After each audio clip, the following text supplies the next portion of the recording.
সম্প্রতি চাঁদপুর শহরের প্রেসক্লাব সংলগ্ন ডাকাতিয়া নদীর পাড় এলাকায় ধারণকৃত একটি ভিডিও সামাজিক মাধ্যমে ছড়িয়ে পড়লে ব্যাপক চাঞ্চল্যের সৃষ্টি হয়। ভিডিওতে দেখা যায় এক কিশোর তার স্কুল ব্যাগ থেকে একটি ধারালো দেশীয় অস্ত্র বের করে অন্য এক কিশোর ও কিশোরীকে ভয় দেখাচ্ছে।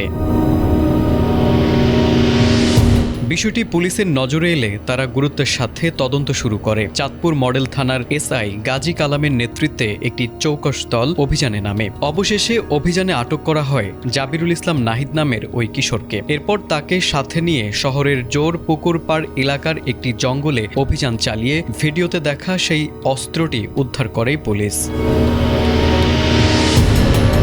পুলিশ জানায়, গ্রেপ্তারকৃত নাহিদ স্থানীয় একটি স্কুলের ৮ম শ্রেণীর ছাত্র। তার স্থায়ী বাড়ি ফরিদগঞ্জ উপজেলার ১৪ নম্বর ইউনিয়নের পূর্বপাড়া গ্রামে হলেও বর্তমানে সে পরিবারের সাথে চাঁদপুর শহরের নাজিরপাড়া এলাকায় বসবাস করছে। ঘটনার প্রেক্ষিতে তার বিরুদ্ধে অস্ত্র আইনে মামলা দায়ের করা হয়েছে। যে ছেলেটাকে আমরা গ্রেপ্তার করছি, এই ছেলেটার কাছে যে চাপাতি ছিল, এই চাপাতিটি তার নিয়ে এই ছেলেকে নিয়ে আমরা অভিযান পরিচালনা করি।